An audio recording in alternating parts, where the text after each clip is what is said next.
এই তো মনে হয় সেদিন ৪৫ ডিগ্রি গরমের দিনে বিয়ের পিড়িতে বসেছিলাম। প্রচণ্ড গরম। দেখতে দেখতে ২ বছর পার করে গেলাম।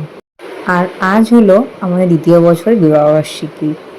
আর তারই সন্ধ্যাটা আজকে আমরা একটু বাইরে সেলিব্রেট করব। সো হ্যালো এভরিওয়ান, কেমন আছো তোমরা সবাই? আশা করি সবাই খুব ভালো আছো। আর আমার নতুন একটা ব্লগে তোমাদের সবাইকে স্বাগত। তোমরা আমাদের অ্যানিভার্সারির ফার্স্ট পার্টটা তো অনেকেই দেখেছো, আর যারা দেখোনি তারা অবশ্যই আমার চ্যানেল ভিজিট করে দেখে নিতে পারো, কিংবা আমি ডিসক্রিপশানে এর লিঙ্ক দিয়ে দেবো। আজ হলো আমাদের ২য় বিবাহবার্ষিকী। তো সকালটা তো আমরা কীভাবে সেলিব্রেট করেছি সেটা তোমাদের সাথে শেয়ার করেছি। আর এখন হলো বিকেলবেলা। আজকের দিনটা এরকম পড়েছে, সত্যি ভাবতেই পারছি না যে আজকে এই স্পেশাল দিনে এইভাবে আমাদের বাড়ি ফিরে যেতে হবে। না না, এখনই বাড়ি ফিরছি না, এখন রেডি হয়ে গেছি একদম বাড়ি ফেরার জন্য। বিকালবেলা আমরা সকলেই রেডি হয়ে গেছি একটু বিকালে খাওয়া দাওয়া করবো বলে। ভেবেছিলাম সকালে সারাদিনটা পুজো দিয়ে তারপরে বাইরেই লাঞ্চ সারবো, কিন্তু যেহেতু গরমটা এতটা পড়েছে আর এই ছোট্ট ডুগুকে নিয়ে এই রোদে গরমে বের হওয়া আমাদের একদম পসিবল ছিল না। তাই জন্য বাড়িতে খুব হালকা পাতলা খাবার দাবার সেরে একটু রেস্ট নিয়ে নিয়েছিলাম। লাঞ্চ তো দুপুরে করা হয়নি, তবে দুপুরের খাবারটাই আমরা বিকালবেলা করবো বলে বেরিয়ে পড়েছিলাম। আমরা ঠিকই করেছিলাম, একদম কাছাকাছি যাব। অন্যান্যবার তোমরা আমার ব্লগে দেখে থাকো আমরা এদিক ওদিক যাই, সেলিব্রেট করি, কিন্তু যেহেতু ছোট্ট ডুগ্গুকে নিয়ে তাই প্রথমে আমরা চলে এসেছিলাম পার্ক রেস্টুরেন্টে। কিন্তু সেখানে আউটডোরটা 6টার আগে খুলবে না। এই জন্য আমরা ভাবলাম যে ঠিক আছে, এখানে তো অনেকবার আসা হয়েছে, তাহলে চলো আজকে সম্রাটে যাওয়া যাক। মতো আমরা চলে এসেছি সম্রাট রেস্টুরেন্টে। কিন্তু এখানে এসে আর এক কাণ্ড, একেতে সব জায়গায় এসি চলছে তাই পাখা বন্ধ। কিন্তু পাখা বন্ধ সে তো ডুগ্গু সহ্য করবে না। ও যেখানেই পাখা বন্ধ থাকে ও কন্টিনিউ সে পাখাকেই দেখিয়ে যায়। ও আসার পর থেকে সমানেই দেখিয়ে যাচ্ছিল পাখা, মানে ওকে পাখা চালিয়ে দিতে হবে। যাই হোক, পাখাটা চালিয়ে দেওয়া হলো। এবার সে বারবার পাখার দিকে তাকাচ্ছে আর শান্তিতে হাঁ করছে। দেখো কতটা আনন্দ পাচ্ছে পাখার দিকে তাকিয়ে, আর আমি সেই মুহূর্তটাই ক্যামেরা বন্দি করছিলাম। ওদিকে মিমোর সাথে আর মিমির সাথে সে বসে পড়েছে, তার সামনেও একটা প্লেট দেওয়া আছে।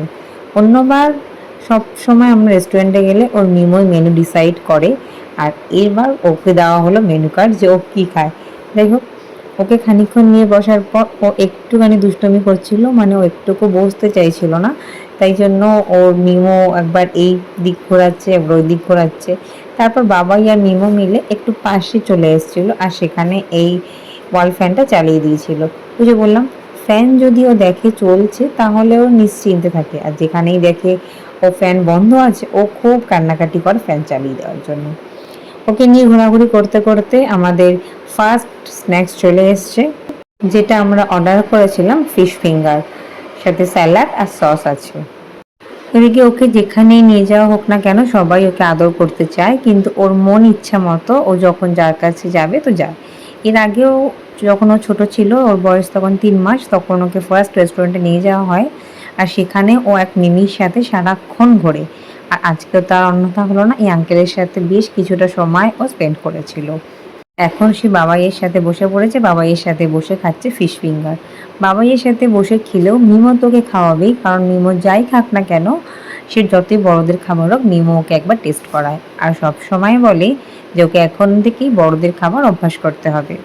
দেখতে দেখতে আমাদের একের পর এক সব মেনু চলে এলো, যেগুলো আমরা এসে অর্ডার দিয়েছিলাম, আর এগুলো প্রত্যেকটাই আমাদের সবার পছন্দ মতো। আমি আর গোপাল তো সবসময় ম্যাচ করেই পরে আসি, সবসময় চেষ্টা করি তাই করার। তো আজকেও হোয়াইটিশ একই, মানে হোয়াইটিশ তো লাইট কালার। কখনো ব্ল্যাক পরলে আমাদের ব্ল্যাকই পরি, আর দিদিয়ে যা আলাদা। তো প্রথমেই যেটা সার্ভ করা হচ্ছে সেটা হচ্ছে মিক্সড চাউমিন, আর আজকে আমার অ্যানিভার্সারি উপলক্ষে প্রথমেই তো দেখতেই পেলে ফিশ ফিঙ্গার অর্ডার করা হলো, আর তারপরে মেন কোর্সে করেছিলাম মিক্সড চাউমিন, সাথে মিক্সড রাইস, আর ছিল মাটন বিরিয়ানি, আর তার সাথে ছিল চিকেনের একটা জুসি আইটেম। অন্য বারের মতো বারবার গোপালদা বলছিল একটা কেক কাটার কথা, কিন্তু এই মুহূর্তে আমার আর ইচ্ছা করছিল না যে কেকটা কাটি। অনেকবার বলার পরও আমি বলেছিলাম ওইটা তোলা থাক, ওটা নাহলে অন্য কোনো অকেশনে কাটা হবে। আর সব সময় কোনো কিছু সেলিব্রেট করলে আমরা 4জনে বেরিয়ে পড়ি, আর এই 2-3 মাস ধরে আমরা 5জনে বেরোচ্ছি। মাকে বলার পরও হয়তো সবসময় মায়ের সময় সুযোগ হয়ে ওঠে না, কিন্তু এইবারে ভেবেছিলাম যে মাকে নিয়েই যাব আর একদম সামনাসামনি যাব, তাই আমরা মাকে নিয়ে বেরিয়ে পড়েছিলাম। বাবুকে তো তোমরা দেখতেই পাও, কোনো ব্লগে দেখতে পাও না, কারণ বাবু ভীষণ ব্যস্ত থাকে।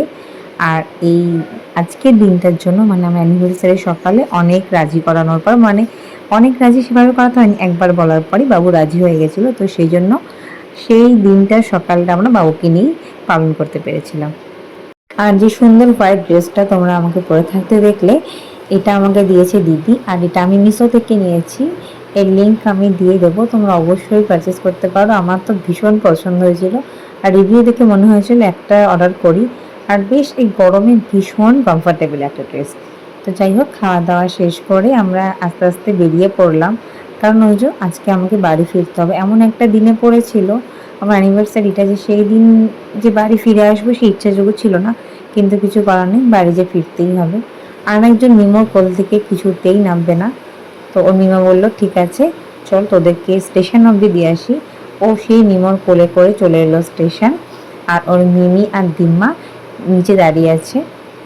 আমার তো ভীষণ মন খারাপ হয়ে গেছিলো, আজকের এই বিশেষ দিনে আমি ওদের ছেড়ে চলে যাচ্ছি। যাই হোক, ওর মিমো একদম ট্রেন আসা অবধি দাঁড়িয়েছিল, তারপর ট্রেন আনানোর সাথেই আমি গোপালদাকে বললাম বেরিয়ে পড়তে, কারণ দিদিকে নিয়ে ওকেও ফিরতে হবে। আর সে বারবার মিমোর দিকে দেখাচ্ছিল আর টাটা করছিল। যাই হোক, আজকের এই ছোট্ট ব্লগটা তোমাদের কেমন লাগলো অবশ্যই জানিও। আজকের মতো তাহলে এতটুকুই থাক, নেক্সট ভিডিও আবার তোমাদের সাথে দেখা হবে, আবার অনেক গল্প হবে। আজকের মতো টাটা।